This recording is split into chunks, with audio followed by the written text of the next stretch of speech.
Biasa, selamat pagi Bapak Ibu sekalian yang terkasih di dalam Tuhan.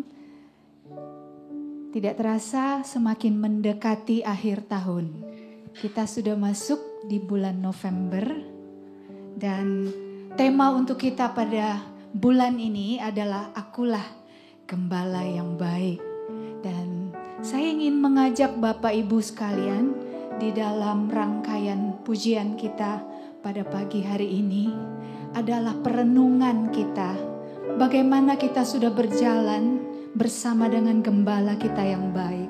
Bagaimana Tuhan yang berkuasa membawa kita dari kemenangan menuju kemenangan. Bagaimana Dia melindungi kita dari bahaya. Bagaimana Dia menuntun kita ke jalan-jalan yang benar untuk kita. Menurut Tuhan, bukan menurut kita. Amin. Dan Bapak Ibu juga yang ada di rumah dan di mana saja yang mengikuti melalui Zoom. Hari ini seperti biasa di bulan pertama kita akan ada perjamuan Tuhan untuk mempersiapkan diri.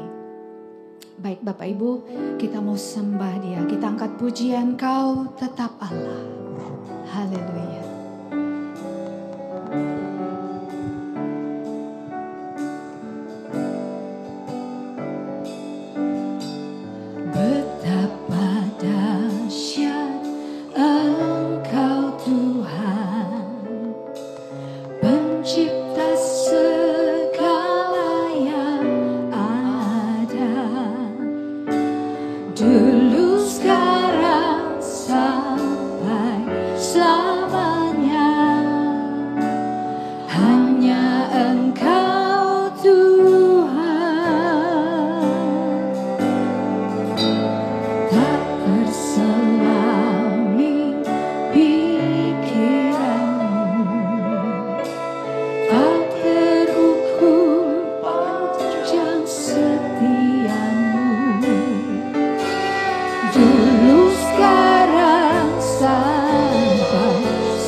Hanya Engkau Tuhan.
Yesus, haleluya Bapa. Terima kasih banyak Bapa. Kembali Kau telah kumpulkan kami di hari Minggu ini. Untuk boleh memuji, memuliakan, meninggikan nama Engkau Tuhan terlebih lagi. Mendengarkan sabda-Mu. Dan juga menerima tubuh dan darah-Mu Tuhan. Kami mohon Tuhan, sucikan, kuduskan hati pikiran kami. Sehingga kami boleh bersukacita senantiasa dalam Engkau Tuhan. Yang tetap sama dulu, sekarang, dan sampai selama-lamanya. Berkati Tuhan acara dari awal, pertengahan, hingga akhirnya. Hanya di dalam nama Tuhan Yesus Kristus yang berkuasa di ruangan ini. Dan juga yang di rumah Tuhan. Engkau adalah gembala kami yang baik dalam nama Tuhan Yesus Kristus. Haleluya. Amin. Amin. Bapak Ibu boleh ya tidak duduk dulu. Beri salam dulu kiri kanan.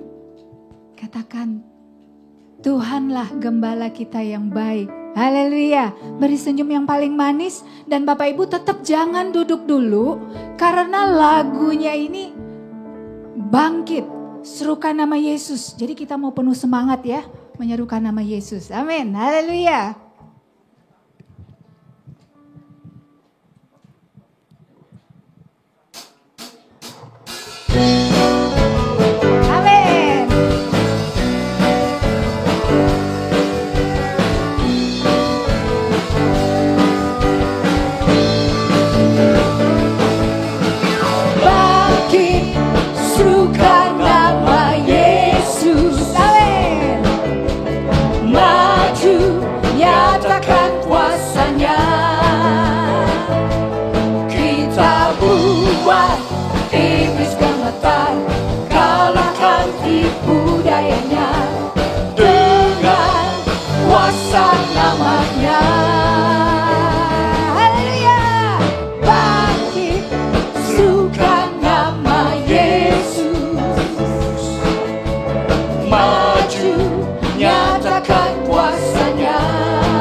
Tak buat iblis gemetar, kalahkan tipu dayanya dengan kuasa namanya.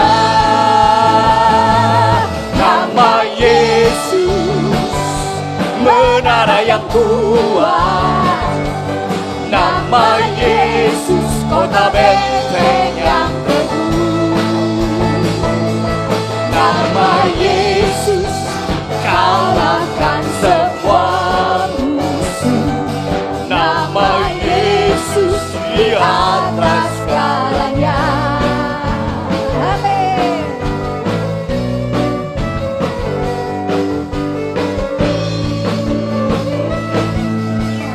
Bangkit, serukan nama Yesus, maju, nyatakan kuasanya. Kita buat iblis gemetar, kalahkan tipu dayanya dengan kuasa namanya. Nama Yesus menara yang kuat, nama Yesus kota benteng yang teguh, nama Yesus kalahkan semua musuh, nama Yesus di atas segalanya. Kita mulai sekali lagi Bapak Ibu. Bangkit, serukan nama Yesus, maju, nyatakan kuasanya. Kita buat iblis gemetar, kalahkan tipu dayanya dengan kuasa namanya. Nama Yesus menara yang kuat, nama Yesus kota benteng yang teguh, nama Yesus kalahkan semua musuh, nama Yesus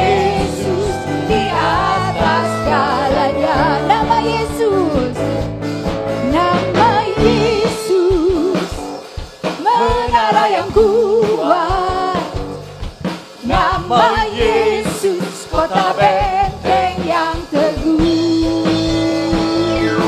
Nama Yesus kalahkan semua musuh. Nama Yesus di atas segalanya. Nama Yesus, nama Yesus, nama Yesus di atas segalanya. Haleluya. Silakan duduk Bapak Ibu. Kita tidak pernah tahu berapa banyak peperangan yang harus kita alami, kita jalani dalam hidup kita. Tapi selama Tuhan Yesus menjadi gembala kita, seperti lagu ini, ya kita akan peroleh kemenangan. Amin. Maju terus, iblis akan dikalahkan. Bapak Ibu, kita mau lanjutkan pujian kita. Kita mau panggil dia. Nama yang terindah di dalam hidup kita. Dialah Abah kita. Abah ya Bapa. Haleluya.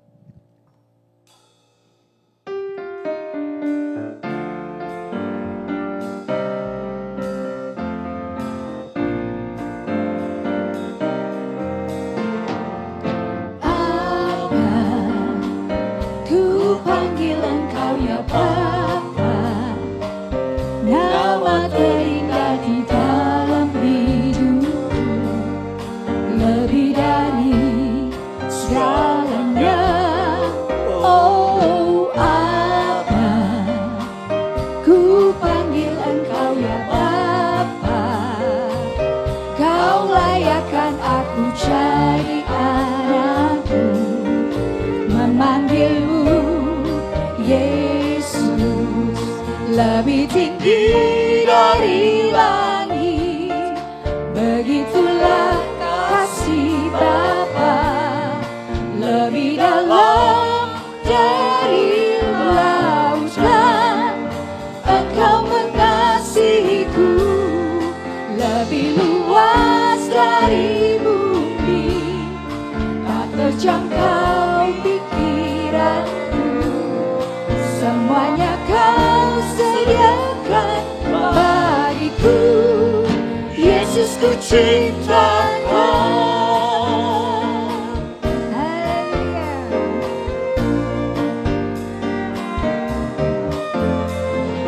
Abba, ku panggil Engkau ya Bapa, nama terindah di dalam hidupku, lebih dari segalanya. Oh Abba, ku panggil Engkau ya Bapa, Kau layakkan aku jadi anakmu, memanggilmu Yesus, lebih tinggi dari langit. Begitulah kasih Bapa, lebih dalam dari lautan. Engkau mengasihiku, lebih luas dari bumi, tak terjangkau pikiranku. Semuanya Kau sediakan bagiku. Yesus, ku cinta Kau. Kita panggil dia sekali lagi. Abba Bapa. Abba, ku panggil Engkau ya Bapa, nama terindah di dalam hidupku, lebih dari segalanya. Oh Abba, ku panggil Engkau ya Bapa, Kau layakkan aku jadi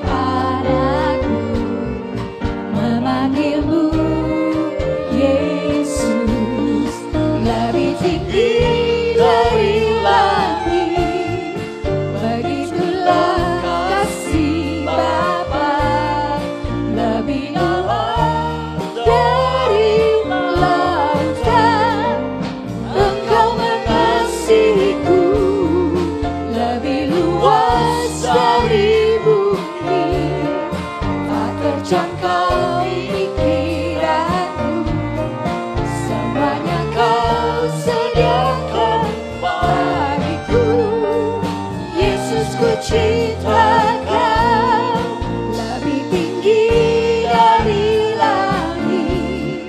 Begitulah kasih Bapa, lebih dalam dari lautan. Engkau mengasihiku lebih luas dari bumi, tak terjangkau pikiranku. Semuanya Kau sediakan bagiku. Yesus ku cinta Kau, Yesus ku cinta Kau, Yesus ku cinta Kau. Bapak Ibu, sebagai domba, kita tentu sangat terbatas dibandingkan gembala kita. Pikiran kita sangat terbatas, sedangkan gembala kita punya pikiran yang tidak terjangkau oleh daya pikir kita. Karena itu sebagai manusia, kita pun penuh dengan keterbatasan. Tetapi bersyukur kita punya Allah yang sungguh besar, penuh kuasa, akan memimpin kita dari langkah demi langkah, hari demi hari. Amin. Bapak Ibu, mari saya undang kita bangkit berdiri, kita memuji Dia. Mari memuji nama Tuhan Yesus.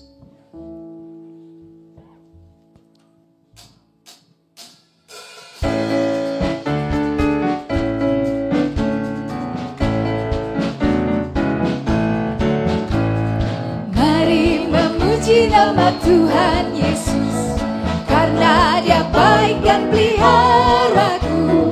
Mari memuji Dia Sang Penebus, kita senangkan hatinya. Mari memuji nama Tuhan Yesus, karena Dia baik dan peliharaku. Mari memuji Dia Sang Penebus, kita senangkan hatinya. Angkatlah wajahmu, angkatlah suaramu, belenggu dosa telah dihancurkannya. Mari memuji Dia Immanuel, kita senangkan hatinya. Mari memuji nama Tuhan Yesus, karena Dia baik dan peliharaku. Mari memuji Dia Sang Penebus, kita senangkan hatinya. Angkatlah suaramu, angkatlah wajahmu, angkatlah suaramu, belenggu dosa telah dihancurkannya. Mari memuji Dia Immanuel, kita senangkan hatinya. Kita puji Dia. Mari memuji nama Tuhan Yesus, karena Dia baik dan peliharaku. Mari memuji Dia Sang Penebus, kita senangkan hatinya. Angkat wajahmu, angkatlah wajahmu, angkatlah suaramu, belenggu dosa telah dihancurkannya. Mari memuji Dia Immanuel, kita senangkan hatinya. Angkatlah wajahmu, angkatlah suaramu, belenggu dosa telah dihancurkannya. Mari memuji Dia Immanuel, kita senangkan hatinya. Kita senangkan hatinya. Kita senangkan hatinya. Amin. Silakan duduk Bapak Ibu. Ada banyak kali kita sebagai domba itu membuat susah gembala kita. Tapi kalau ada kesempatan bagi kita untuk memuji Dia, biarlah kita memuji Dia dengan sepenuh hati. Kita mau senangkan Dia. Amin. Karena kasih Tuhan tidak pernah putus, seperti sinar matahari bagi kita yang setiap pagi datang untuk menyinari kita. Kita angkat pujian bagai sinar matahari.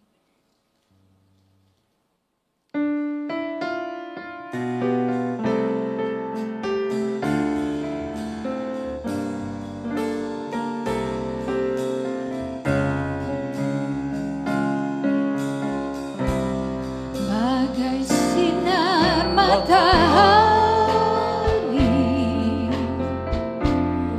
Tuhan menghangatkan jiwaku.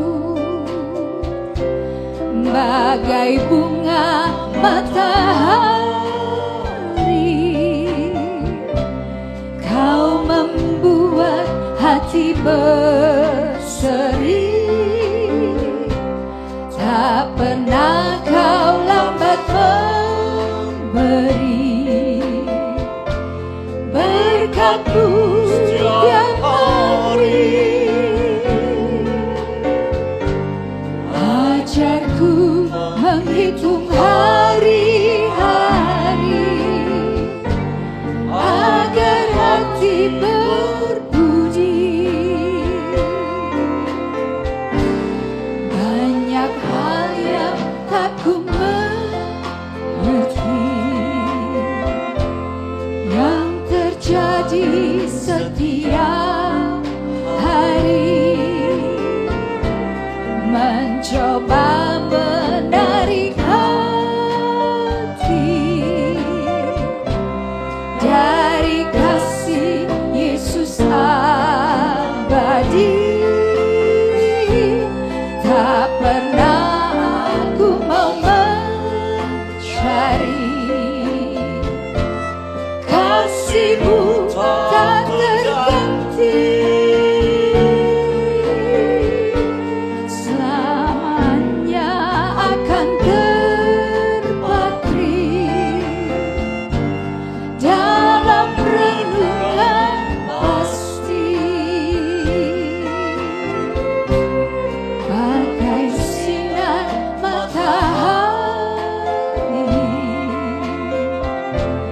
Tuhan menghangatkan jiwaku. Bagai bunga matahari, Kau membuat hati berseri. Tak pernah Kau lambat memberi berkat-Mu tiap hari. Ajarku menghitung hari-hari agar hati berbudi. Banyak hal yang tak ku mengerti, yang terjadi setiap hari, mencoba menarik hati dari kasih Yesus abadi. Tak pernah aku mau mencari kasih-Mu yang terganti. Selamanya akan terpatri dalam renungan pasti. Selamanya akan terpatri dalam renungan pasti.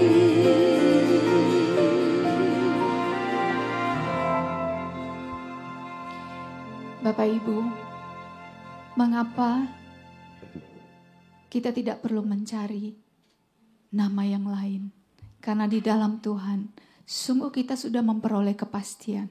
Saya percaya Bapak Ibu yang hadir di sini penuh dengan pengalaman berjalan dengan Tuhan sebagai gembala kita. Dan kita boleh mengakui pada hari ini, sebelum kita menerima firman Tuhan, kuasa Tuhan untuk kita satu persatu, pribadi demi pribadi, kita akui, Kaulah segalanya. Saya undang Bapak Ibu untuk bangkit berdiri. Nanti dengan hormat Ibu Elizabeth akan berdoa untuk kita.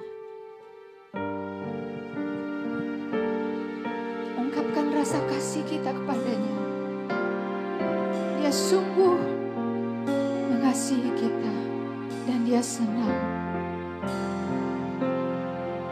Katakan, Kau Bapa yang mengasihiku, kuasa-Mu memulihkanku,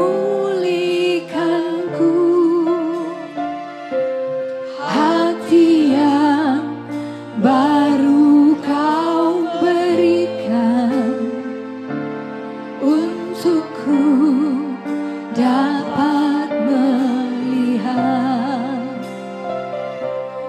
rencana-Mu indah bagiku. Kau ada di setiap jalanku, hatiku haus dan lapar akan Engkau. Katakan, Kaulah segalanya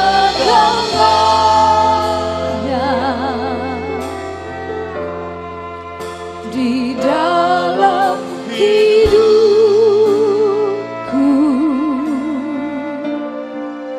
Kerajaanmu, kebenaranmu, itu bagianku.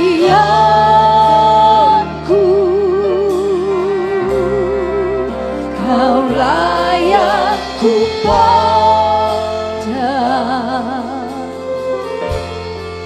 selama hidupku, mengasihimu, memuliakanmu, Bapa dan Rajaku.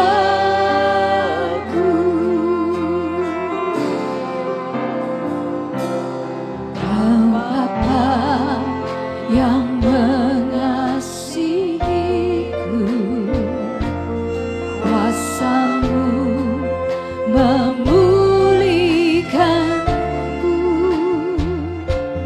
hati yang baru Kau berikan untukku dapat melihat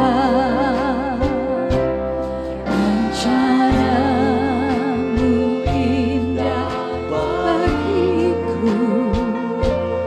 Kau ada di setiap jalanku, hatiku haus dan lapar akan Engkau. Kaulah segalanya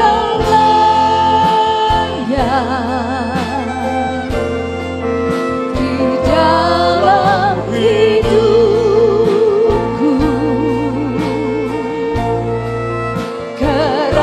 Kerajaanmu,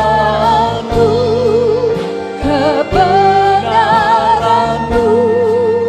itu bagianku.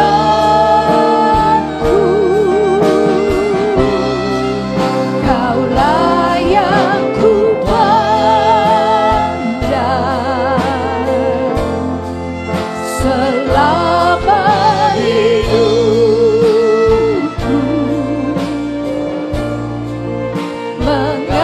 mengasihimu, memuliakanmu, Bapa dan Rajaku.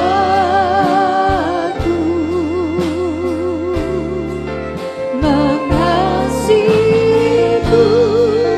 memuliakanmu,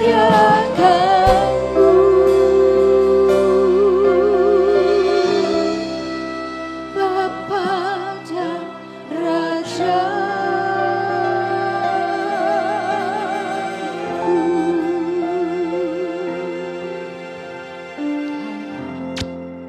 Mari saudara kita berdoa. Bapa kami alam surga, Kami mengucap syukur ya Tuhan. Kami ada di rumah-Mu pada minggu pagi hari ini ya Tuhan. Terima kasih Tuhan hadirat-Mu di tengah-tengah kami ya Tuhan.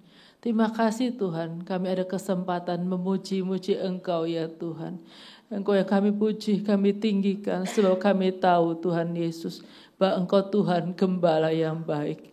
Tidak pernah terlambat Engkau ya Tuhan sebab janji-Mu itu ya dan amin. Terima kasih ya Tuhan, sebentar kami mendengarkan kebenaran firman-Mu ya Tuhan Yesus.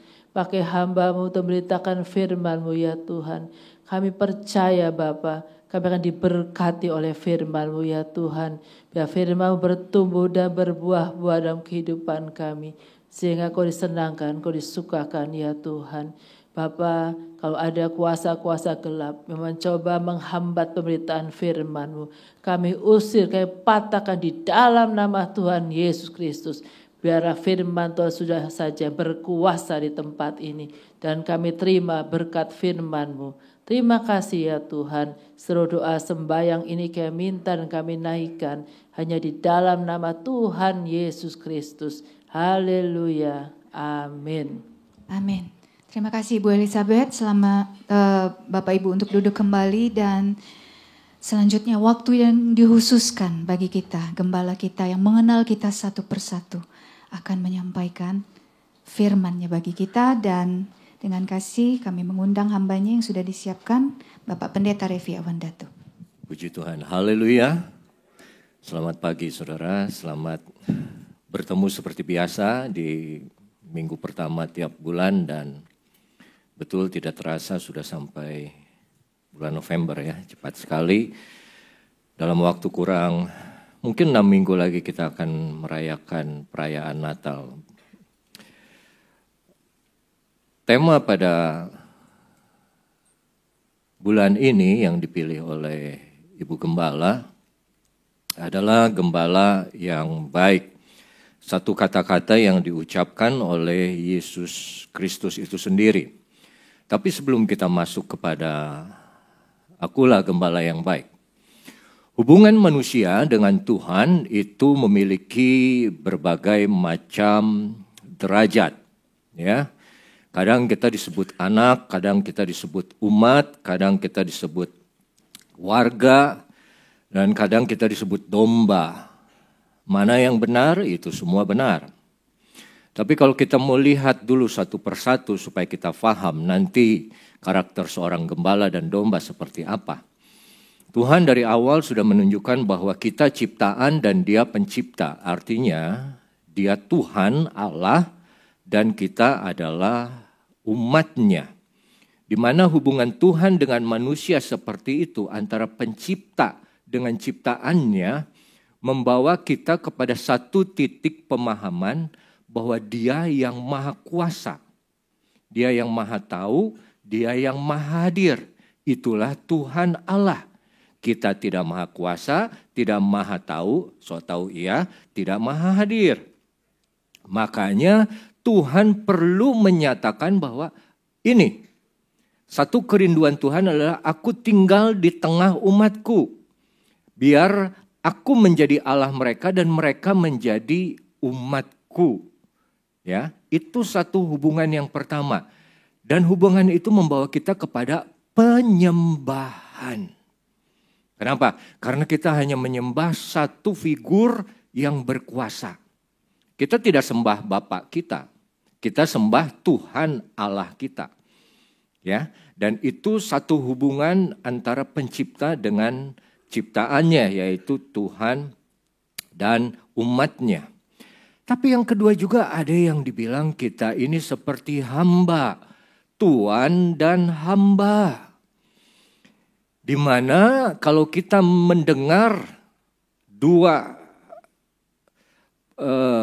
jabatan itu artinya apa? Kita yang katanya dulu hamba dari dosa sudah dibeli oleh Yesus dengan darahnya yang mahal menjadi miliknya, menjadi dari hamba kebenaran. Nah, kalau hubungannya tuan dan hamba itu cuma satu. Hamba itu harus taat. Tidak bisa tidak. Kenapa? Karena hamba sudah menjadi milik tuannya. Apa yang tuannya inginkan, seorang hamba harus lakukan. Karena kita sudah dibeli, jadi milik Yesus yang akan menjadi tuan dari kita. Makanya kalau kita disebut, kamu harus punya hati seorang hamba. Itu artinya apa? Hati yang mau taat, yang dengar-dengaran, yang tunduk, yang mau dibentuk oleh tuannya. Tidak banyak berdebat, tidak banyak bertanya. Tunduk dia selalu kepada tuannya. Yang ketiga, ada juga hubungan bapak dengan anak. Makanya kemarin Roma 8 yang kita belajar. Dari awal kita sudah ditentukan. Untuk apa? Menjadi serupa dengan anaknya yang dia kasihi. Supaya dia menjadi yang sulung. Kalau hubungannya bapak dan anak, selalu hubungan mengenai warisan. Anak akan mewarisi apa yang bapaknya miliki. Demikian juga kita setelah menjadi dibenarkan oleh Yesus Kristus di kayu salib, kita menjadi anak-anak Allah. Artinya apa? Kita akan menerima warisan dari Allah. Berkat-berkat surgawi. Berkat-berkat yang paling tinggi yang kita akan kenal adalah kehidupan yang kekal bersama Dia untuk selamanya. Bapa dan anak menerima warisan surgawi. Ya. Dan kita juga kan disebutnya, ini agama Kristen, agama yang paling dekat katanya ya sama Tuhan Allahnya. Karena cuman kita yang panggil Allah kita sebagai Bapa. Beda dengan agama-agama yang lain. Nah yang berikutnya, ada kita juga mengenal bahwa Tuhan ini Raja. Dan kita warga negara kerajaan Allah. Kalau Tuhan Raja, Dia yang berkuasa. Kalau Tuhan Raja, Dia yang punya aturan. Dan kalau kita warga negara atau warga kerajaan surga, satu kerajaan punya aturan, punya hak dan kewajiban warganya. Kita memiliki hak tapi juga kewajiban. Kita harus hidup di dalam aturan dari siapa? Dari Tuhan yang menjadi Raja kita. Makanya suka ditanya, siapa yang berkuasa dalam hidupmu, dalam hatimu? Apakah Tuhan atau dirimu sendiri? Karena kita bisa disebut sebagai orang Kristen, tapi Yesus tidak pernah sungguh menjadi Raja atas kehidupan kita. Kalau Dia betul menjadi Raja, Dia yang berkuasa, Dia yang bertahta di dalam hidup kita, maka kita akan tunduk kepada semua perintah-perintahnya. Kenapa? Perintah Raja tidak boleh ditolak. Ya, jadi ada aturan yang mengikat. Raja dan warga. Nah yang pagi ini yang kita mau lihat adalah gembala dan domba. Gembala dan domba ini menarik. Kenapa? Karena dari perjanjian lama, Yesus sendiri sudah bicara kepada, maksudnya Allah sudah bicara kepada Nabi Mika. Coba kita buka Mika pasal yang ke-5. Ayat yang pertama.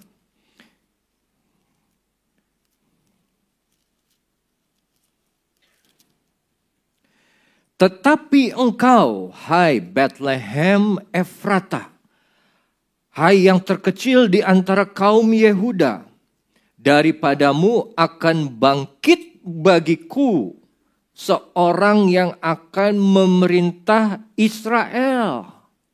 Ya, ini biasanya dibacakan saat Natal, tapi karena kita sudah menjelang Natal, dikasih tahu akan bangkit bagiku seseorang yang akan memerintah. Kalau memerintah artinya apa? Dia seorang raja. Yang permulaannya sudah sejak purbakala, sejak dahulu kala Ada. Dari kekekalan ada. Artinya apa? Dia juga adalah Tuhan. Dia juga adalah Allah. Sebab itu, aku akan membiarkan mereka sampai waktu perempuan yang akan melahirkan telah melahirkan. Lalu selebihnya dari saudara-saudaranya akan kembali kepada orang Israel. Maka ia akan bertindak dan akan, apa saudara? Menggembalakan mereka dalam kekuatan Tuhan.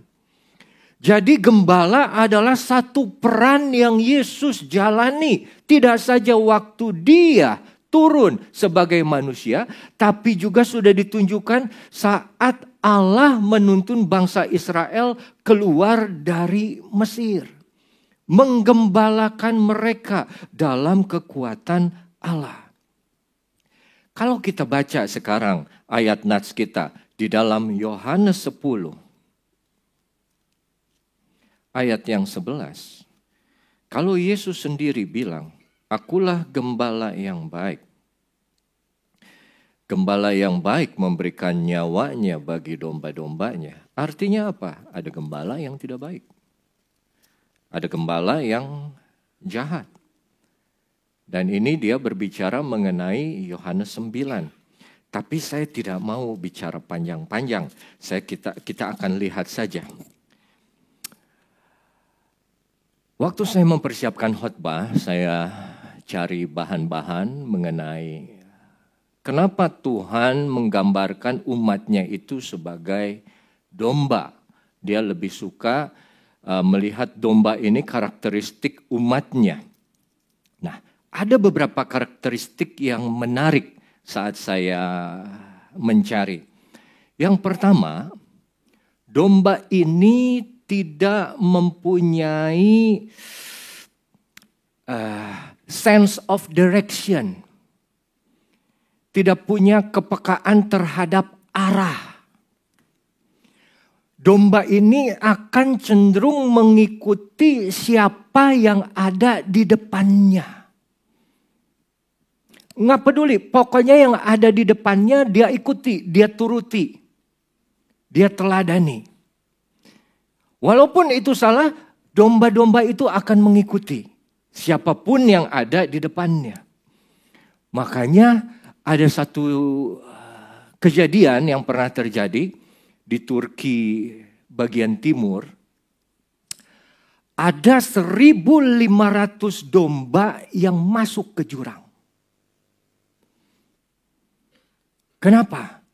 Karena saat satu waktu si gembalanya pergi meninggalkan domba-domba itu untuk makan. Dan perginya agak jauh. Dia tinggalkan domba-dombanya. Domba-dombanya tanpa pengawasan seorang gembala, mereka bergerak.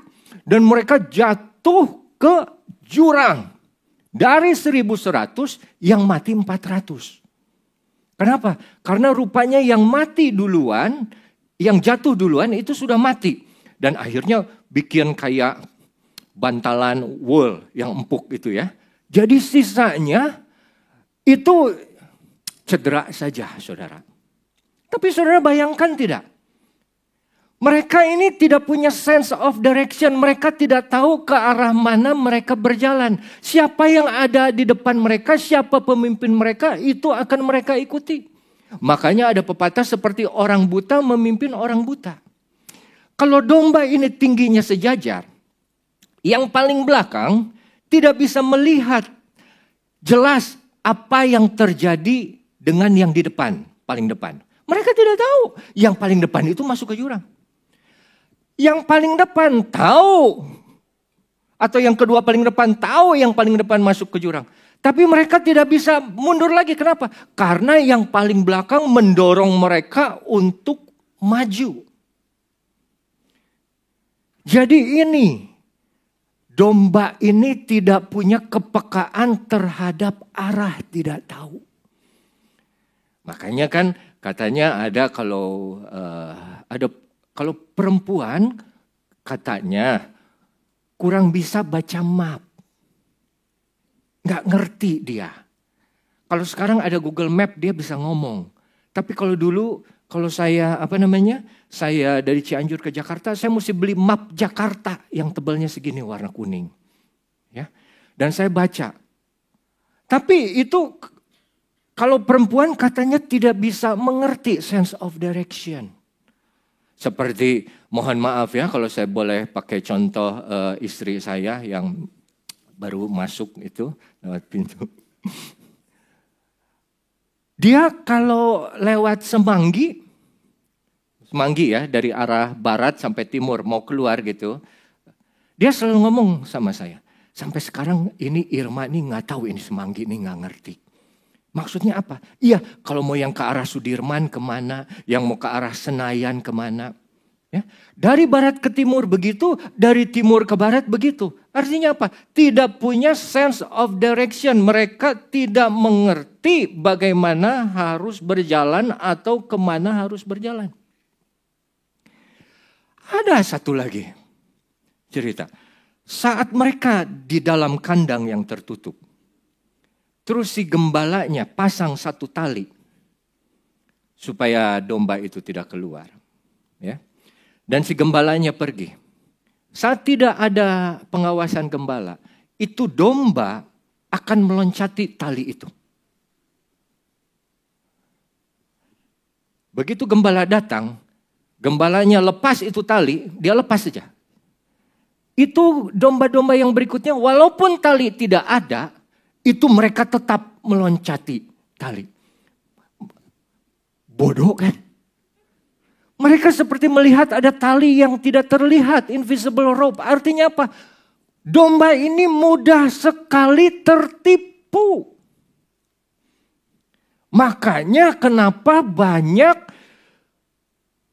nabi-nabi palsu, guru-guru palsu, pendeta-pendeta palsu. Tapi kok banyak pengikutnya? Kenapa? Karena mereka gampang terbuai. Mereka tidak tahu harus kemana. Dan saat ketemu satu orang yang mereka pikir, ini udah. Ikut aja udah. Tidak tahu bahwa itu akan menuntun mereka ke dalam jurang. Makanya di Yesaya 53 ayat 6, kita semua seperti domba yang sudah kehilangan arah, yang tersesat, yang mengambil jalannya masing-masing. Itu yang pertama, domba ini tidak punya sense of direction. Sendirian nyasar, bersama-sama juga bisa nyasar. Bahayanya menjadi seekor domba. Tapi itu yang kita lihat. Yesus gembala yang baik. Cerita di Turki Timur itu bisa terjadi. Domba sudah menjadi milik si gembala. Tapi kenapa bisa mereka masuk ke jurang? Karena si gembala makan. Tinggalkan itu. Tapi saudara dengar kan yang 5.000 orang dikasih makan sama Yesus. Itu awal ceritanya apa? Yesus akhirnya mau mengambil waktu untuk pergi seorang diri beristirahat. Tapi begitu dia melihat banyak orang yang mengikuti dia, tergeraklah hatinya oleh belas kasihan. Dan dia bilang ke muridnya, kamu harus kasih makan. Muridnya bilang apa? Guru, ini sudah malam, di mana kita bisa kasih dapat makanan buat mereka? Pulang saja. Hati seorang gembala dan hati bukan seorang gembala. Beda. Hati seorang gembala tidak bisa melihat domba-dombanya susah, haus, lapar. Hati gembala yang tidak baik, dia akan tinggalkan itu domba untuk kepentingan dirinya sendiri. Aku makan dulu. Aku cukupkan dulu, aku puaskan segala keperluanku. Tapi Tuhan tidak, gembala yang baik dia memperhatikan kebutuhan umatnya. Karena apa? Karena dia tahu. Kalau orang yang sudah letih, orang yang sudah lapar, orang yang sudah haus, mudah sekali untuk kehilangan arah. Dan Yesus tidak pernah meninggalkan domba-domba yang seperti itu. Dia selalu hadir karena dia tahu artinya kehadiran gembala yang baik. Artinya bahwa seorang harus berdiri di depan mereka. Seorang harus jadi panutan. Seorang harus bisa dilihat oleh mereka. Saudara, saat kelaparan, saat kehausan, akar segala kejahatan dari rasa lapar. Ini kenapa bisa ada kejahatan? Lapar. Anak saya tidak bisa makan. Keluarga saya tidak bisa makan. Dan saat mereka lapar, mereka kehilangan arah. Tapi gembala yang baik, dia hadir di saat domba-dombanya membutuhkan makanan. Yang kedua, domba karakteristiknya mereka tidak punya, mereka ini lemah. Ya, saudara tidak pernah melihat domba yang punya taring. Saudara tidak pernah melihat domba yang punya cakar. Saat ada lawan, saudara tidak akan melihat domba yang ada gitu. Dan dia tidak akan maju. Domba itu kalau sudah tidak ada pertahanan, dia akan kabur, dia akan lari. Dia ini lemah, tidak bisa membela dirinya sendiri. Kalau takut dia akan kabur sendiri atau bersama-sama. Makanya di dalam Matius 9, coba Matius 9 ayat yang ke-36.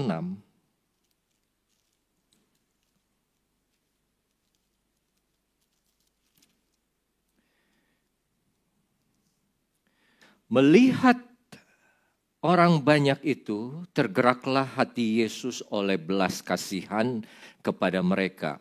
Karena mereka lelah dan terlantar. Seperti apa? Domba yang tidak bergembala. Kalau dalam bahasa Inggrisnya, scattered. Apa itu? Apa? Terpecah, ya. Scattered abroad as sheep having no shepherd. Ini, kalau domba tidak punya gembala, saat ada ancaman yang datang, mereka akan lari. Mereka akan terpecah. Mereka akan mengambil jalannya masing-masing. Beda sama Daud. Dia bilang, waktu ada singa atau beruang yang mengambil dombaku, aku akan maju, aku akan pukul. Dan kalau dia tetap tidak melepaskannya, aku akan bunuh singa itu. Itu gambaran dari gembala yang baik. Gembala yang baik tidak akan pernah meninggalkan dombanya. Kenapa? Karena dia tahu dombanya lemah tanpa dirinya. Masalahnya dombanya yang kadang gak tahu diri. Lupa. So jago. Ngerasa mampu. Bisa sendiri. Ya aku percaya Tuhan. Tapi bisa ini sendiri. Aku jalan. Menghadapi singa. Iblis yang mengaum seperti singa. Mencari mangsanya berkeliling mencari mangsanya. Dia mencari mangsa yang mana? Yang sendirian, saudara. Makanya kenapa katanya Hawa yang digoda. Kenapa Hawa yang didatangi oleh iblis. Karena Hawa sedang sendirian saat itu. Hati-hati. Kita domba ini tidak diciptakan hidup untuk sendirian. Domba ini bukan makhluk yang... Apa itu Raihan kalau yang sendirian tuh?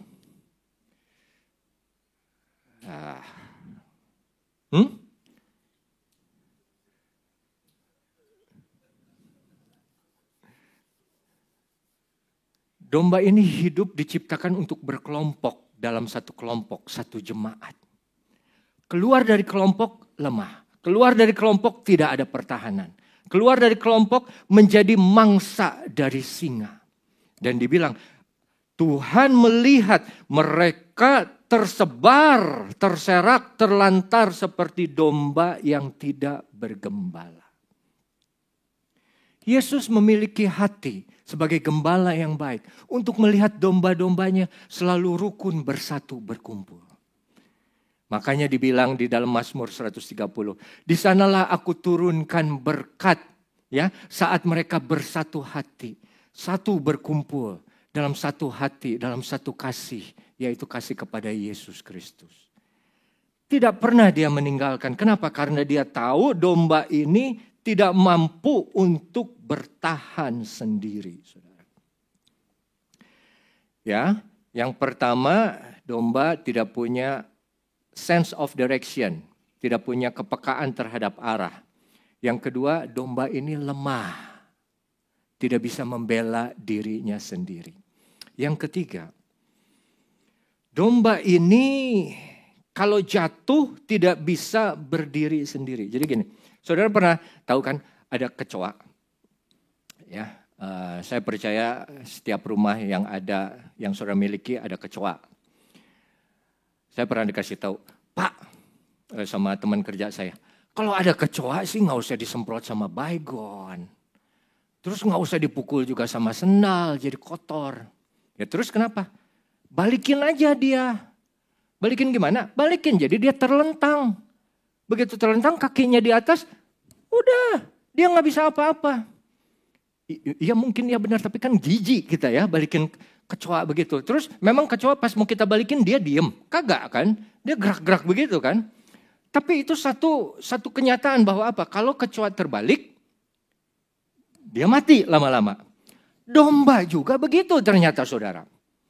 Saat satu domba dia terbalik, punggung di bawah, kaki ke atas. Itu kalau tidak ditolong oleh gembalanya, dia tidak bisa kembali berdiri. Dan itu bisa sampai mati, dia begitu aja terus. Apa?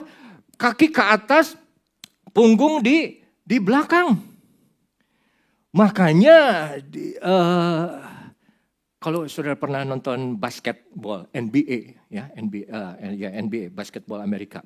Kalau satu pemain mereka jatuh, ya, dan begitu jatuh, kalau jatuh punggung di belakang sama jatuh dada ke depan beda.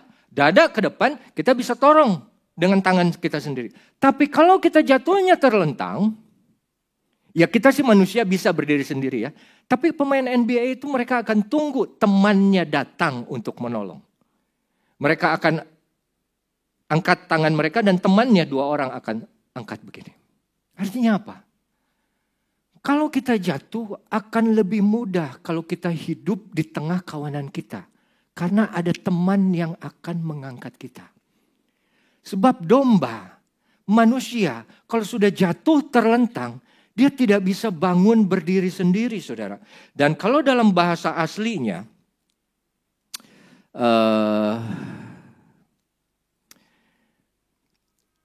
coba Yesaya 40 ayat yang ke-11.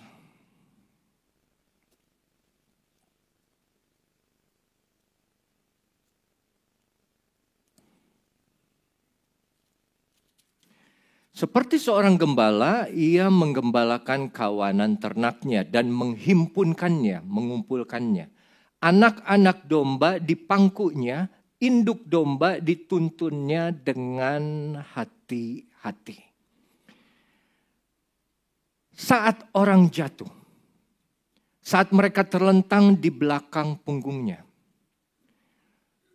Saudara, kalau kita mati di peti mati, nggak ada yang disimpan mati telungkup. Ya, semua terlentang. Artinya apa?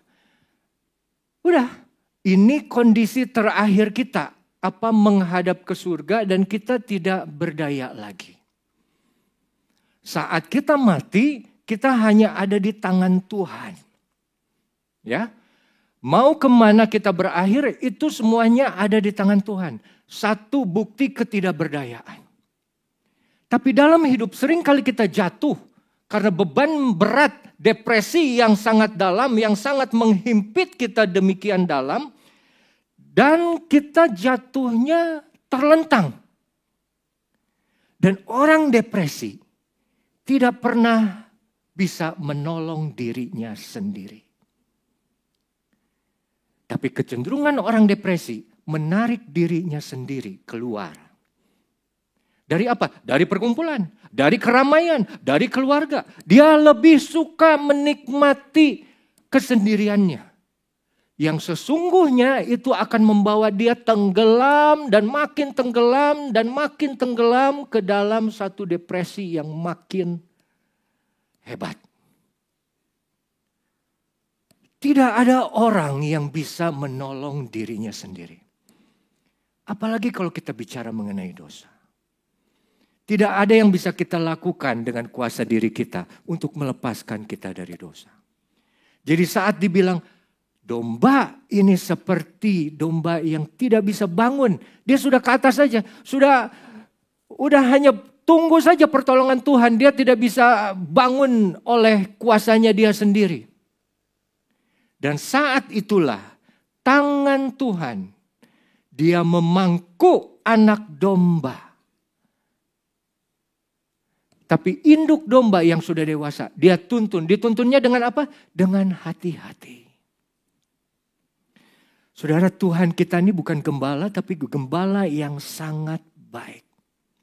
Dia tahu bagaimana memperlakukan dombanya yang masih muda. Dia tahu bagaimana dia harus menghadapi jiwa baru. Dia tahu bagaimana harus menghadapi jemaat yang seperti bayi rohani. Yang masih perlu susu, yang gak bisa makanan yang keras. Yang dikit-dikit ngambek, dikit-dikit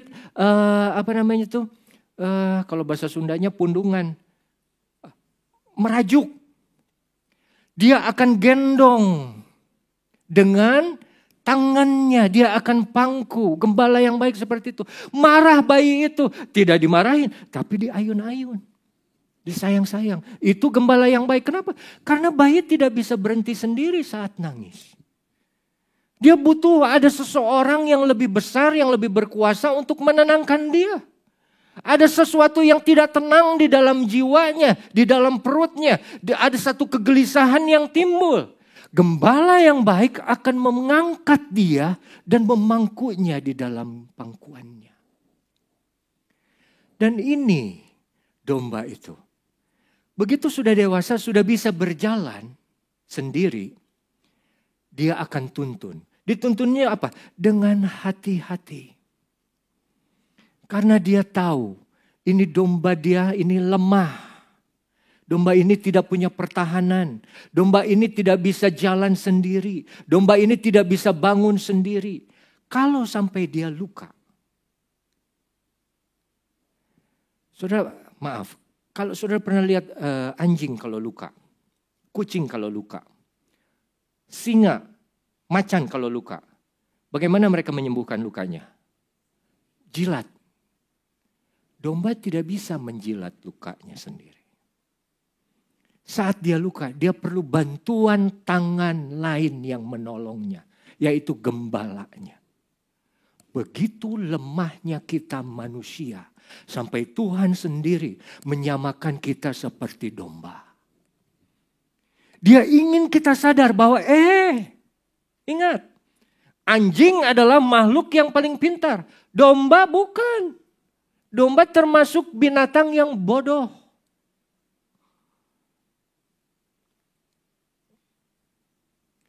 Tapi puji Tuhan saudara, kalau kita sadar kita semua bodoh, kita membawa kita kepada satu pengakuan bahwa kita butuh gembala yang baik itu.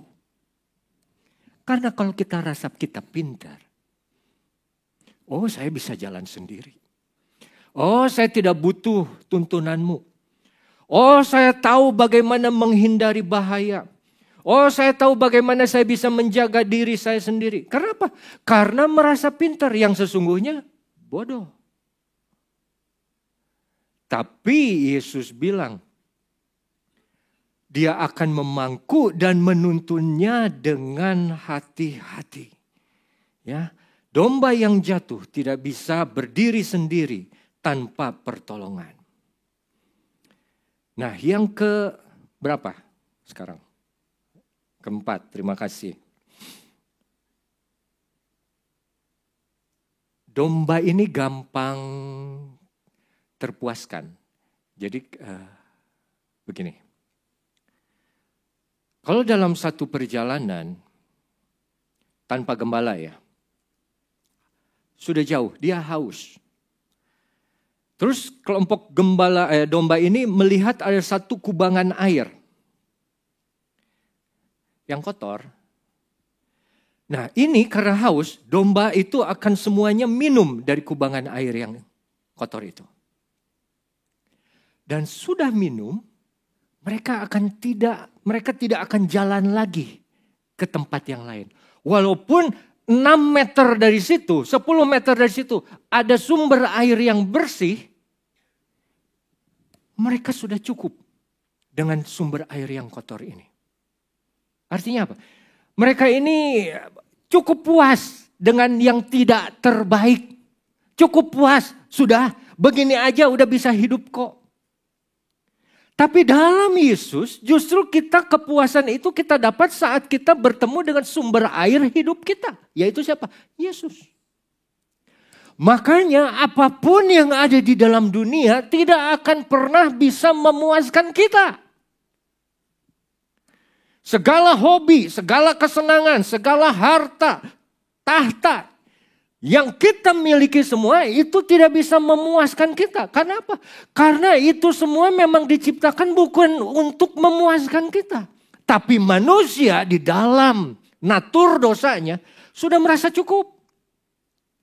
Nah, saudara masih ingat cerita mengenai Yesus ketemu dengan perempuan di sumur di Samaria. Ya. Begitu Yesus bilang, akulah air hidup. Siapa yang meminum airku, dia tidak akan mengalami kehausan lagi selama-lamanya. Terus perempuan itu bilang, Tuhan berikanlah aku air hidup itu. Kata Yesus jawab apa? Baik, tapi panggil dulu suamimu. Perempuan itu jawab apa? Aku tidak punya suami. Betul, kamu tidak punya suami sekarang. Karena kamu sudah pernah menikah dengan 5 suami yang berbeda. Dan sekarang kamu sedang bersama dengan satu lelaki yang bukan suamimu. Pelajaran dari cerita itu selalu menggambarkan bahwa apa yang perempuan Samaria itu cari dari dunia, kenikmatan sesaat, kenikmatan seks, kenikmatan daging, tidak akan pernah bisa memuaskan dia. Dia mau cari dari 1 lelaki, 2 lelaki, 3, 4, 5 selalu gagal. Sampai akhirnya dia sedang bersama dengan bukan suami, dengan lelaki yang tidak terikat tapi tidak pernah terpuaskan. Kenapa? Karena dia ketemu dengan Yesus, air hidup itu sendiri. Dan itu yang bisa memuaskan kita. Gambaran air kubangan yang kotor dengan sumber air yang bersih, itu seperti gambaran hidup kita. Sebetulnya tinggal sedikit lagi kita menikmati Yesus. Tapi ini air yang kotor yang gambaran dari dunia. Kenikmatan dunia yang tidak akan pernah bisa memuaskan kita. Coba saja. Coba saja. Saudara sukanya apa? Punya hobi apa? Beli barang apa? Punya 1. Nanti punya 10. 10 nggak cukup. Punya 50. 50 nggak cukup. Punya 70. Makin banyak. Atau saudara punya uang deh sekarang. Kenapa saya bisa ngomong gini? Karena saya mengalami. Rekening uang di bank kita masing-masing beda-beda kan. Ya saudara ya. Ada yang sekarang udah 100 juta ke atas, ada yang mungkin belum 100 juta ke atas. Saya punya rekening uang waktu di bank 100 juta ke atas waktu saya kerja di UPH. Ya. Waktu sebelum saya kerja di UPH di bawah itu artinya kan puluhan juta. Tapi begitu saya puluhan juta, saya melihat aduh kalau saya punya 100 juta cukup nih, gak kurang lagi. Begitu 100 juta, 7 digit tuh di rekening tabungan. Nggak cukup. Aduh, ini kalau lebih lagi nih bikin tenang hati nih. Gitu ya. Terus nanti begitu naik di buku tabungan lebih banyak merah daripada biru, kita nggak suka kan? Atau di M-Banking kalau sekarang ya, merahnya lebih banyak daripada biru. nggak tenang. Kenapa? Karena kita sudah terbiasa ingin lebih. Punya 100 juta tahun lalu cukup, tapi sekarang 120 deh, 120. Nanti 120 tahun ini cukup, tahun depan 150 deh. Aduh Tuhan, kalau saya punya 500 kayaknya cukup nih, tenang nih. Percaya, kamu mau sampai punya 500, sampai 1M, punya 5M, kamu lihat itu angka dengan indah di rekening tabunganmu, tidak pernah cukup. Selalu ada keinginan memiliki apa? Lebih dan lebih. Tidak pernah bisa memuaskan. Apa yang dunia berikan tidak pernah bisa memuaskan kita. Dan itu yang Yesus cari dari perempuan Samaria itu.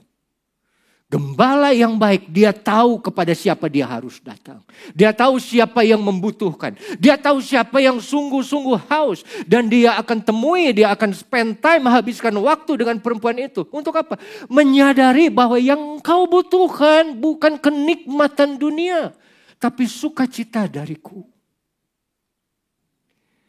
Saudara, kalau kita hidup masih dikungkung oleh dunia, tidak pernah puas.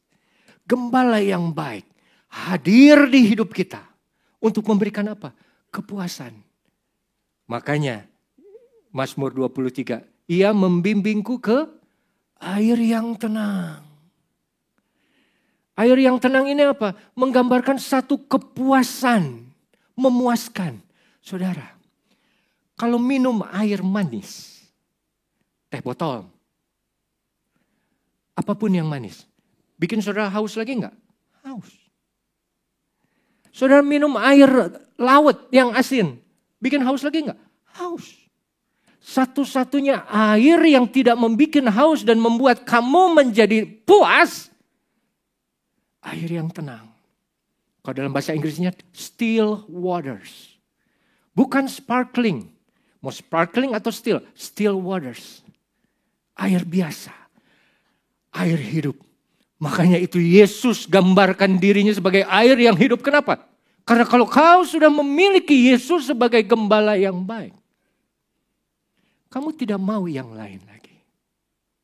Yang lain itu hanya bonus berkat. Bukan yang aku cari, tapi itu yang Tuhan berikan. Karena aku cari Tuhan di atas segalanya. Jangan kita ngaku sebagai dombanya Allah. Tapi kadang kita tidak dekat dengan gembala kita. Kita mudah sekali terhenti melihat air kubangan kotor. Yang bukan terbaik tapi kita sudah merasa puas dengan itu. Kita tidak punya kemampuan untuk membedakan. Domba itu tidak punya kemampuan untuk membedakan mana yang baik, mana yang jahat, mana yang baik, mana yang lebih baik. Dan domba kadang sudah merasa cukup dengan apa yang nomor 2 dan apa yang nomor 3.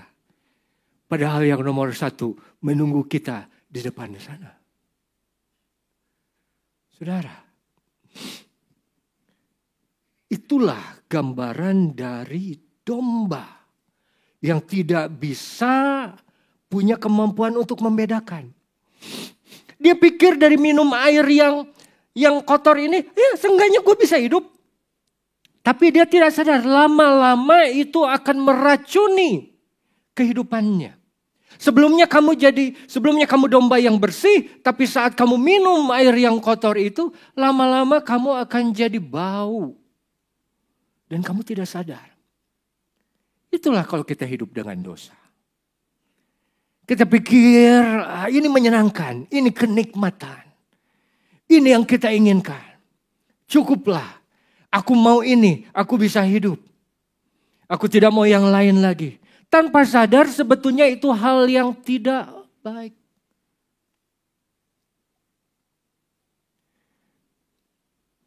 Makanya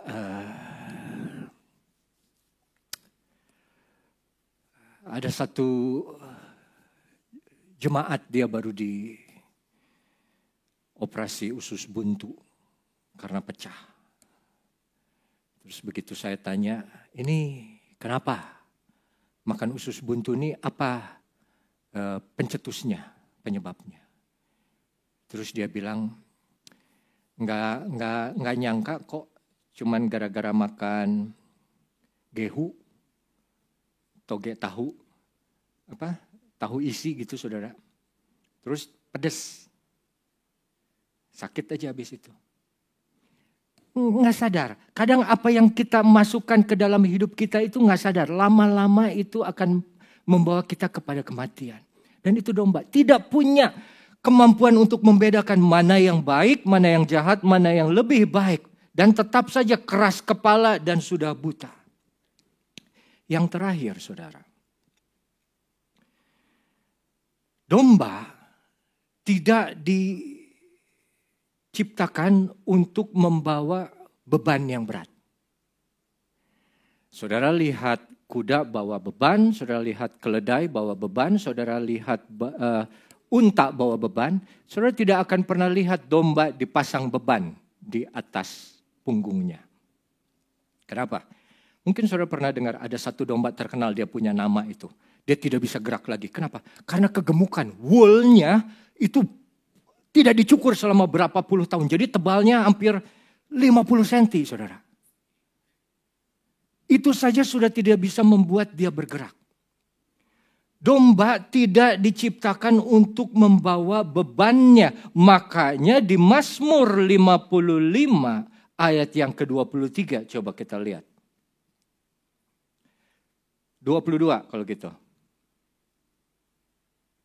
Serahkanlah, buanglah khawatirmu kepada Tuhan. Maka ia akan memelihara engkau. Tidak untuk selama-lamanya dibiarkan orang benar itu goyah. Kenapa? Karena Tuhan tahu manusia ini tidak bisa menanggung beban. Apalagi beban dari dosa. Di 1 Petrus 5 ayat 7. Ayat yang mirip, serupa, dibilang juga serahkan semua kekhawatiranmu kepadanya. Sebab apa? Ia yang memelihara kamu. Ia gembala yang memelihara kamu. Bagaimana kita menyerahkan kekhawatiran kita kepada dia? Dulu papa saya suka bilang, Tuhan, kita seperti orang yang bawa backpack isinya batu datang ke gereja. Tuhan, ini aku mau serahkan semuanya di kakimu Tuhan. Biarlah engkau angkat segala bebanku. Karena aku percaya engkau Allah yang perkasa, engkau Allah yang berkuasa, mampu mengerjakan segala sesuatunya. Dan lain sebagainya. Habis itu amin. Begitu pulang, kita ambil lagi itu kan. Ya Tuhan, aku ambil lagi ya ini. Saudara, saat saya minta tolong kepada seseorang untuk memperbaiki motor. Karena motor saya mati. Sudah tidak berfungsi lagi. Saya panggil, saya serahkan. Saya kasih kepada dia. Dan dia bawa untuk diperbaiki. Waktu di dalam tangan dia, apakah saya akan telepon? Begitu dibawa, terus 2 jam kemudian, bro, gimana? Udah sampai mana nih? Udah sampai apa? Baru juga gue sampai ke rumah gue, belum diapa-apain tuh motor. Oh oke. Besoknya, saya udah telepon lagi, bro. Udah ketahuan belum apa yang rusak nih? Baru juga gue lepas baut-bautnya, murnya. Tenang aja. Oke. Lusa 3 hari lagi. Saya telepon lagi. Bro, bisa video call gak? Coba kasih lihat. Udah sampai mana? Kalau kamu menyerahkan bebanmu kepada seseorang atau kita kepada Tuhan, kita sudah percaya saja dan kita tidak akan bertanya-tanya lagi. Makanya saya akan tutup dengan cepat sekali ya cerita. Ada satu ibu namanya Hana. Dia istri dari Elkana. Dia punya saingan Penina. Penina sudah punya anak. Hana belum, mandul. Penina selalu ngebully Hana. Sampai Hana nangis, sedih. Setiap datang ke bait Allah, ini Penina jelek-jelekin Hana. Dan Hana berdoa kepada Tuhan dengan hati yang pahit, dengan hati yang hancur. Tuhan tolong. Tuhan tolong nyatakan kuasamu. Beri aku anak. Sampai Imam Eli pikir, kamu kayak orang gila. Maaf Bapak, aku bukan orang gila. Tapi aku orang yang butuh Tuhan. Dan aku menginginkan Tuhan untuk bekerja. Memberikan aku keturunan. Lalu dibilang sama Imam Eli. Baiklah anakku, kalau begitu pulanglah. Karena Tuhanmu akan mendengar dan menjawab doamu. Begitu Hana bilang itu, Hana mendengar itu. Dia pulang dan dia makan. Sebelumnya dia tidak bisa makan. Makanan dia cuma air mata yang terus turun dari mata. Tapi begitu imam bilang, pulang, Tuhan akan menolongmu. Pulanglah dia, makan, dia ganti baju, dia mandi, dia sisiran, dia bersih-bersih. Dan pulang ke rumah. Apakah dia sudah terima? Belum. Tapi saat dia berdoa, dan saat dia percaya bahwa Tuhan sudah menerima semua kekhawatirannya, dia sudah serahkan. Dia tidak lagi bertanya-tanya, dan dia berubah. Makanya Yesus bilang, berdoalah seperti kamu sudah menerimanya. Itu artinya serahkan semua kekhawatiranmu kepadanya. Yesus datang, Yesus hadir. Yesus ada di tengah kita sebagai gembala yang baik. Bukan saja dia rela mati untuk kita, tapi dia menanggung segala beban, kesalahan, kejahatan kita di atas kayu salib. Saudara, kalau Bapa saja tidak menyayangkan anaknya dan dia memberikannya untuk kita, masa yang lainnya dia tidak berikan kepada kita? Saya undang pemain musik dan pelayan perjamuan. Pagi ini saya undang saudara. Dalam perjamuan Tuhan, kita mau datang kepada Dia. Ungkapkan semua kekhawatiran saudara. Kita mau lepaskan itu kepada Dia. Kita mau berikan apa yang Dia tidak punya. Yaitu kekhawatiran, kesusahan. Biar Dia bekerja. Dan kita akan lihat semua jawabannya. Tidak terlambat. Gembala yang baik. Nah saudara, kadang mungkin ada pertanyaan. Tuhan sudah jadi gembala yang baik. Sudahkah kita menjadi domba yang baik? Sebetulnya tidak ada domba yang baik. Domba itu menjadi seperti yang tadi saya cerita. Domba itu hanya berlaku seperti mereka. Natur aslinya mereka. Demikian juga kita. Tidak ada manusia yang baik. Semua sudah berbuat salah dan kehilangan kemuliaan Allah. Tapi kita semua ada di sini karena sudah dibenarkan oleh Tuhan Yesus. Kita menjadi domba yang baik hanya karena kalau kita dekat dengan gembala itu. Kalau kita dekat dengan Yesus, itu yang membuat kita jadi domba yang baik. Sadar, kita tidak tahu arah tujuan. Kita tidak bisa menolong diri sendiri. Kita gampang terpuaskan. Dan kita butuh pertolongan Dia. Tuhan sudah memberi pertolongan yang paling indah dalam hidup kita. Dan kita percaya yang lain pun Tuhan akan tolong menurut kuasa dan kemurahan-Nya.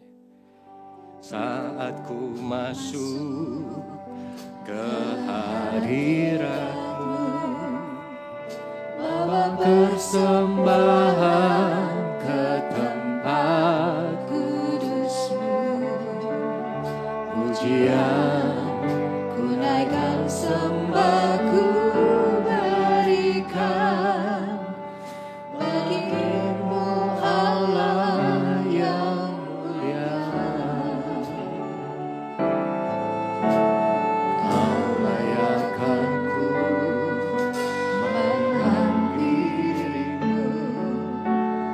melihat tahta kemuliaan-Mu Tuhan.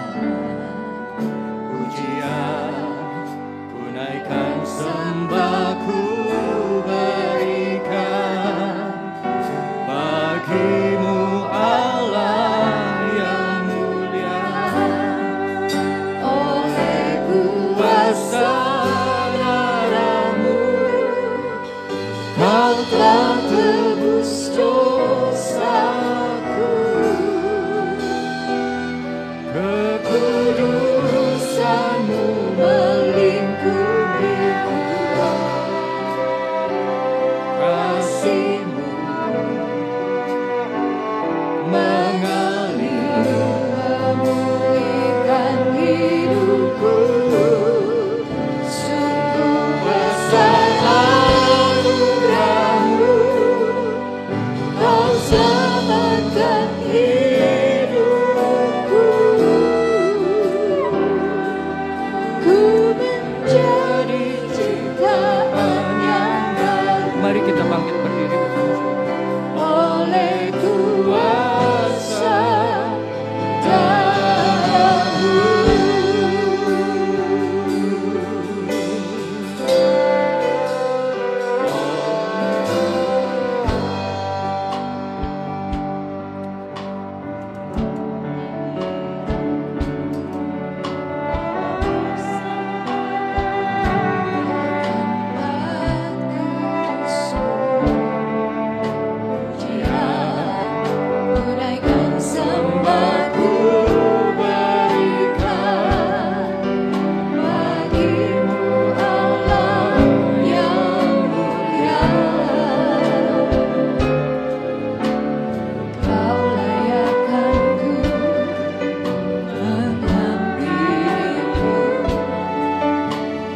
Ada keberadaan kami semua karena kuasa darah anak-Mu Yesus Kristus. Darah anak domba Allah yang sudah tercurah di kayu salib. Bapa, kehormatan bagi kami untuk bisa memperingati kematian-Mu di setiap saat dalam hidup kami. Kami diizinkan duduk sehidangan satu meja, menikmati perjamuan Tuhan. Tuhan ampuni dosa kami, layakkan kami, seperti kami mengampuni kesalahan orang kepada kami. Biarlah kami boleh menerima perjamuan Tuhan ini dengan hati yang tulus, hati yang suci, hati yang bersih. Demikianlah firman Tuhan. Sebab apa yang telah kuteruskan kepadamu telah aku terima dari Tuhan, yaitu bahwa Tuhan Yesus pada malam ia diserahkan mengambil roti. Lalu ia mengucap syukur atasnya. Ia memecah-mecahkannya dan berkata, inilah tubuhku yang diserahkan bagi kamu. Perbuatlah ini menjadi peringatan akan aku. Dia roti hidup yang turun dari surga. Dan barang siapa yang memakannya akan memiliki hidup yang kekal. Tubuh dia dipecah-pecahkan agar kita beroleh hidup yang baru. Kita percaya ada kuasa di dalam hidup Tuhan Yesus Kristus. Dalam nama Tuhan Yesus Kristus kita makan roti ini. Haleluya.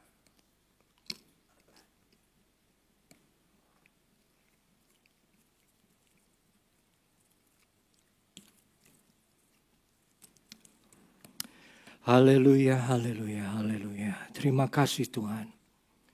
Terima kasih Engkau sudah menjadi gembala yang baik. Gembala yang memberikan nyawanya untuk kami semua. Gembala yang sudah menanggung segala penderitaan dosa kami di atas pundak-Mu. Dan Engkau tancapkan di paku kayu salib. Darah-Mu tercurah, menyucikan dan menguduskan kami semua. Kami percaya Tuhan, ada kuasa di dalam darah-Mu.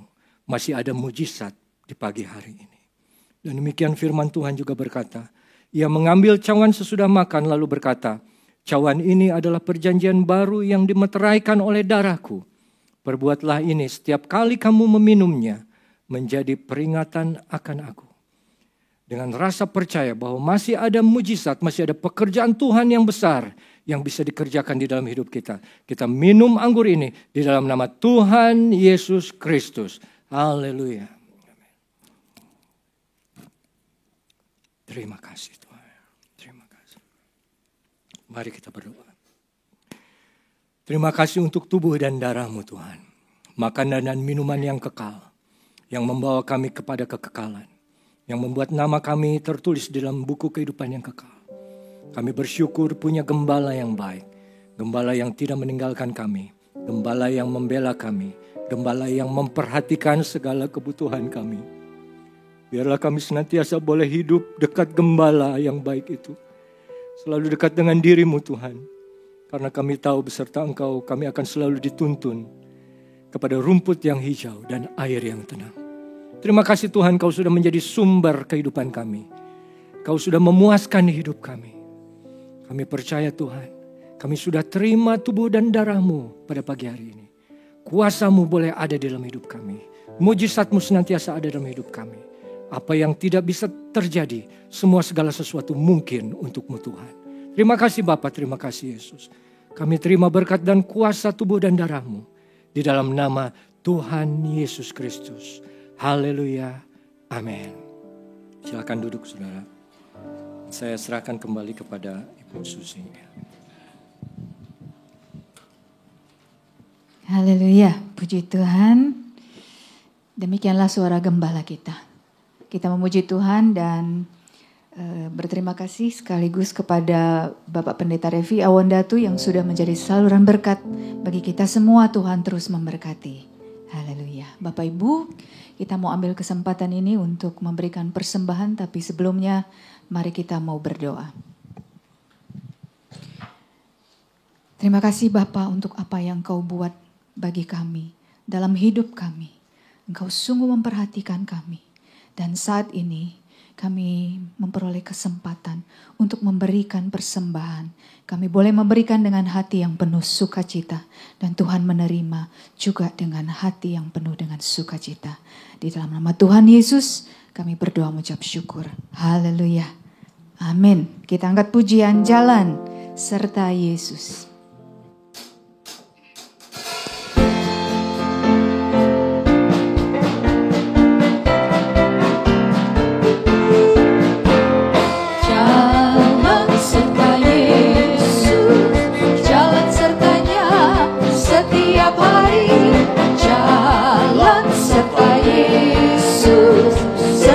Yesus selamanya. Jalan dalam suka, jalan dalam duka, jalan sertanya setiap hari. Jalan serta Yesus selamanya. Jalan serta Yesus, jalan sertanya setiap hari. Jalan serta Yesus selamanya. Jalan dalam suka, jalan dalam duka, jalan sertanya setiap hari. Jalan serta Yesus selamanya. Jalan serta Yesus, jalan sertanya setiap hari. Jalan serta Yesus selamanya. Jalan dalam suka, jalan dalam duka, jalan sertanya setiap hari. Jalan serta Yesus selamanya. Jalan dalam suka, jalan dalam duka, jalan sertanya setiap hari. Jalan serta Yesus selamanya. Amin. Terima kasih untuk persembahan Bapak Ibu sekalian. Tuhan Yesus memberkati. Baik, anak-anak sekolah minggu mungkin sudah bisa untuk memasuki karena akan ada doa untuk adik-adik sekolah minggu. Dan kita akan segera menutup kebaktian kita pada pagi hari ini. Nanti dengan hormat minta tolong Pendeta Revi Awandatu untuk doa bagi anak-anak sekolah minggu dan sekaligus doa penutup. Saya undang kita semua bangkit berdiri, kita angkat pujian. Terima kasih Yesus. Terima kasih Yesusku, terima kasih Yesusku. Puji syukur hanya bagi Tuhanku. Terima kasih Yesusku, terima kasih Yesusku. Puji syukur hanya bagi Tuhanku.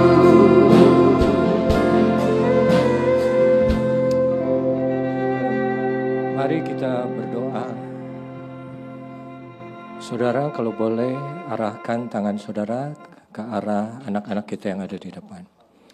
Bapa dalam surga, kami datang kepadamu, kami satukan hati Tuhan berdoa untuk anak-anak yang adalah milik pusaka Tuhan, yang sudah Kau percayakan untuk kami rawat, kami pelihara. Tuhan, berkatilah setiap anak ini, pertumbuhan tidak saja fisik mereka, tapi pertumbuhan rohani mereka. Kiranya mereka sudah mengenal takut akan Tuhan sejak dini. Pengenalan akan-Mu menjadi sesuatu yang utama di dalam pertumbuhan mereka. Tuhan, Kau juga berkati pertumbuhan, perkembangannya saat mereka ada di sekolah. Kau berkati mereka semua tidak saja menjadi anak yang pintar, tapi anak yang boleh menjadi berkat, menjadi terang bagi teman-teman sekitarnya. Tuhan, berkati jugalah keluarga yang sudah Kau percayakan kedua orang tuanya. Berkati mereka dengan hikmat, berkati mereka dengan takut akan Tuhan, sehingga mereka boleh membesarkan anak ini sesuai dengan kehendak-Mu Tuhan. Mereka mengajarkan kebenaran firman Tuhan kepada anak-anak ini Tuhan, sehingga mereka boleh tumbuh menjadi orang-orang yang dewasa di dalam Engkau Tuhan. Terima kasih Bapa, terima kasih Tuhan. Berkati, lindungi mereka dimanapun mereka berada. Jauhkan dari tangan-tangan orang jahat. Jauhkan dari niat-niat orang yang tidak baik. Malaikat-Mu ada mengelilingi mereka. Mulai dari mereka berangkat sekolah, di sekolah, pulang ke rumah. Semuanya ada dalam perlindungan-Mu senantiasa Tuhan. Terima kasih Bapa. Dan sekarang Tuhan, hamba-Mu juga berdoa untuk setiap domba-domba-Mu yang Kau panggil dengan namanya, yang Kau kenal Tuhan. Kau gembala yang baik, kami percaya Tuhan. Di dalam-Mu kami mendapatkan pemeliharaan. Di dalam-Mu kami mendapatkan kepuasan. Di dalam-Mu kami mendapatkan perlindungan. Kiranya Engkau berkati semua jemaat yang sudah datang pada pagi hari ini Tuhan. Mereka yang bekerja, mereka yang usaha, mereka yang masih mencari pekerjaan. Kiranya Engkau berkati semua. Apa yang menjadi masalah di dalam pekerjaan atau di dalam usaha mereka. Kiranya Engkau Tuhan memberikan mereka hikmat agar mereka boleh belajar keluar dari masalah tersebut Tuhan. Terima kasih Tuhan. Kami juga berdoa untuk setiap orang yang memiliki pergumulan di dalam hatinya, di dalam kehidupannya. Engkau gembala yang baik, Engkau yang peduli. Engkau akan campur tangan di dalam setiap masalah itu. Kami percaya Tuhan. Terima kasih juga Tuhan, kami naikkan kepada Engkau untuk kesembuhan, pemulihan yang sudah terjadi kepada Ibu Gembala kami. Kami sudah boleh melihat apa yang menjadi sakitnya selama ini Engkau boleh angkat. Kiranya Engkau boleh pulihkan sepenuhnya sehingga Ibu Gembala kami boleh menjadi gembala yang baik juga untuk kami semua. Terima kasih Tuhan, berkati semua hamba-hamba yang sudah ambil bagian dalam pelayanan pagi hari ini. Berkati juga panitia Natal yang mempersiapkan ibadah Natal pada 14 Desember nanti. Terima kasih Tuhan, sebentar kami pulang, kami berpisah satu sama lain. Tapi kami percaya kami tidak pernah berpisah dengan gembala yang baik kami, yaitu Yesus Kristus. Dan sekarang marilah saudara angkat hati dan pikiran kita, arahkan hanya kepada Dia. Terimalah berkat, rahmat, anugerah Allah dan kasih sayang Yesus Kristus, persekutuan kekuatan Roh Kudus senantiasa mempersatukan kita mulai pagi ini sampai Maranatha, Tuhan datang kembali yang kedua. Di dalam nama Tuhan Yesus Kristus kami sudah terima berkat-berkat surgawi. Haleluya. Amin.